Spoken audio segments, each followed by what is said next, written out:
লিজা, এই এই কি হইছে? তোর অজ্ঞ শেষ কি বললে? এই তানিয়া, লিজা, এই লিজা, লিজা। সাগর ভাইয়া, আপনি এরকম খোলামেলা জায়গায় সবকিছু খুলে গোসল করতেছেন খিরপিনে? নাসিমা, তুই বুঝতে পারতেছস না, ঢাকায় তো ওয়াশরুমের মধ্যে আমি সবসময় সব কাপড় চোপড় খুলে তারপরে গোসল করি। আমার তো অভ্যাস হয়ে গেছে, কাপড় চোপড় খুলে গোসল না করলে আমার তো ভালো লাগে না। আপনি ঢাকার বাথরুমে সবকিছু খুলে গোসল করেন, হিয়া ঠিক আছে, কিন্তু এটা ডাহা না, এটা বরিশাল। আপনি খোলামেলা জায়গায় সবকিছু খুলে গোসল করতেছেন খিরপিনে। দেখেন আপনার খোলামেলা গোসল দেখে আমার দুই বান্ধবী অজ্ঞান হয়ে পড়ছে। আচ্ছা, তোর বান্ধবী দুটো অজ্ঞান হয়ে গেল আমাকে দেখে, তুই অজ্ঞান হইলি না কেন? মোর বান্ধবী গো সাহস করেন, হেরপিন অজ্ঞান হয়ে গেছে, মোর সাহস বেশি, হেরপিন মুই অজ্ঞান হইনি। যখনই আমি গোসল করে কাপড় চোপড় বদলাইতে আসি, তুই কেমনে কেমনে আমার সামনে চলে আসস, ঘটনাটা কি? কি করব মুই, মোর তো পুরা কপাল, হেরপিন মুই আপনার সামনে চলে আসি। নাসিবা, কি তোর বান্ধবীরা এরকম হিরিসিকা? জেঠা, আর কি হইবে, সাগর ভাইয়া মোর বান্ধবী দুইটারে অজ্ঞান করে ফেলাইছে। কও কি হর্ষ কি তুই অজ্ঞান হইলে কেমন করে? বাবা বিশ্বাস কর, আমি মেয়ে দুটোকে কিচ্ছু বলি নাই, আমি জাস্ট এখানে গোসল করতে যালাম নিজের মতো, হঠাৎ করে মেয়ে দুটো আসলো, এসে কি জানি দেখলো, দেখে অজ্ঞান হয়ে পড়ে গেছে। আমার কি মনে হয় জানো বাবা, সাপ অথবা অন্য কিছু দেখছে, গ্রাম তো। আমনে কিন্তু একসার মিছা কথা কইতে আসছেন, মুই কিন্তু দেখছি আমনে মোর দুই বান্ধবীরে কি জানি কইতে আসছিলেন, হেরপিন মোর দুই বান্ধবী অজ্ঞান হয়ে পড়ছে। এই তুই তো মোর মানিজ্য ডুবাইতেছ, বরিশাল আইয়ে শুরু হচ্ছ কি মাইয়ার সাথে তোরে জেঠা বেশি করে মারেন। ভাইয়া কি করতে আছেন? আল্লাহর দোহাই লাগে তোর মুখ থেকে ভাইয়া ডাকটা বের করিস না। তোর মুখে ভাইয়া ডাকটা শুনলে আমার পা থেকে রক্ত মাথার মধ্যে উঠা যায়, মেজাজটা 420 হয়ে যায়, মনটা চায় তখনই তোরে খুন করে ফেলি। আর আপনি রে ভাইয়া বুলাইলে মোর কলিজাটা একদম ঠান্ডা হইয়া শীতল হইয়া যায়, মোর মনের মধ্যে এক ধরনের আনন্দ অনুভব শুরু হয়, জিহ্বার মধ্যে একটা অন্যরকম শান্তি লাগে, ব্রেনের মধ্যে আরাম লাগে। রিয়ার পিন্নে মুই আমনে রে ভাইয়া বুলাইতেই থাকমু। এই সেমরি ভাইয়া বুলাও না কেন? ভাইয়া ভাইয়া ভাইয়া। চুপ, এখন এখানে কি জন্য আসছস সেটা বল। এই যে এখানে তেল আছে, কাঁচা হলুদ আছে, আর আমার হাতে চিরুনি আছে। আপনি কাঁচা হলুদটা সুন্দর করে আমার হাতে পায়ে ঘষে ঘষে লাগাই দিবেন, এরপরে তেলখানা আমার চুলের মধ্যে দিয়ে দিবেন, তারপরে চিরুনি দিয়ে আমার চুলগুলা সুন্দর করে আশ্রয় দিবেন। এই তুই হলো কি বলতেছস আমার সাথে? আমি কেন তোর হাতে পায়ে হলুদ লাগাই দিব, তোর চুলের মধ্যে তেল লাগাই দিব? আমি কি পার্লারে কাজ করি নাকি? আপনি পারবেন না তেল লাগাই দিতে?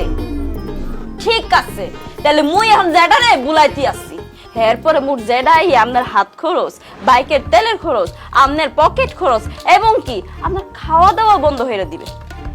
তখন বুঝবেন কত ধানের কত চাইল। ও কি খারান জেঠা, ও জেঠা আপনি করলে, ও খালু, চুপ চুপ চুপ, এই চুপ, একদম চুপ। আমি মেনে নিছি কথা, ওকে ফাইন, আমি কথা মেনে নিছি। আমি তোর হাতে পায়ে কাঁচা হলুদ দিয়ে দিব। ভাইজান শাবাশ, আপনি একেবারে লক্ষ্মী পোলার নাহান কাম করতেছেন। লন শুরু হয়ে যান। ঢাকা তুই ফেরত যাবি না, হারে হারে চারবার মতো লক্ষ্মী কি জিনিস কই দিব হাতে।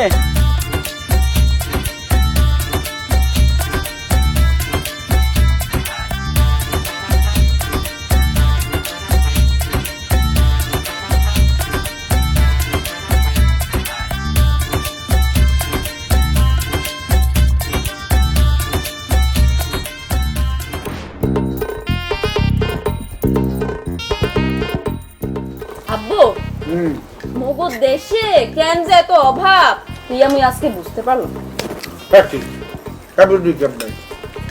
এই যে মগো সাগর ভাইয়া, সাগর ভাইয়া যেমনি খাইতে আছে, 2 দিন পর তো অভাব না, দেশে তো দুর্ভিক্ষ নামে পড়বো। এই মাইয়া তুই এসব কি খাওয়ার সময় উঠে শুনে কথা পোলাটা খাইতে বলছে, এখন এখানে ওই চামচা আরাম পড়ছে।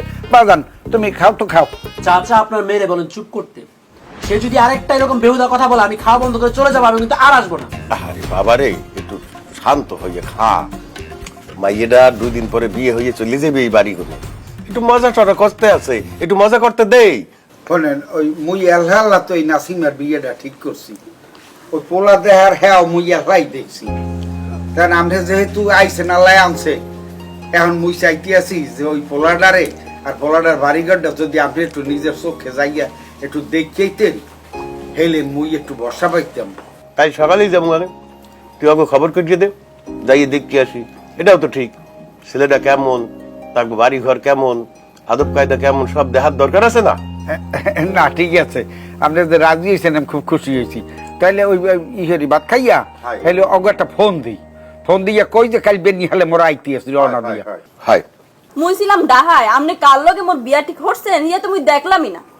আব্বু আপনি চিন্তা করেন না, মুই কিন্তু বোরখা পেরা যামু। ওই পোলার বাড়ি দেখে আমি চইলাম। হাই হায়দার, নাসিমা ঠিক কথাই বলছে। ওর তো দেখা দরকার কার লগে ওর বিয়ে হইতে আছে, এই ছেলেটার স্বভাব চরিত্র কেমন, আসে ওই বাড়ি ঘর কেমন, দেখার দরকার আছে না? ঠিক আছে মা, তুই মোগল লগে চল, বোরখা গায়ে দিয়ে যাইস, কেউ চিনতে পারবে না। ঠিক আছে জ্যাঠা। সাগর ভাইয়া আমারে কিন্তু আমনে লয়ে যাবে। আমার এখান থেকে যাইতে হবে তোর সাথে, তোর বান্ধবী আছে, তোর বাবা আছে, তোর চাচা আসছে ঢাকা থেকে তোর বিয়া করানোর জন্য, ওরা নিয়ে যাবে তোরে। আমি কোথাও যেতে পারবো না তোর সাথে। আরে বাবারে, ওরম হরে না, একটা আবদার করছে মাইয়াটা, রাখলে সমস্যা কি?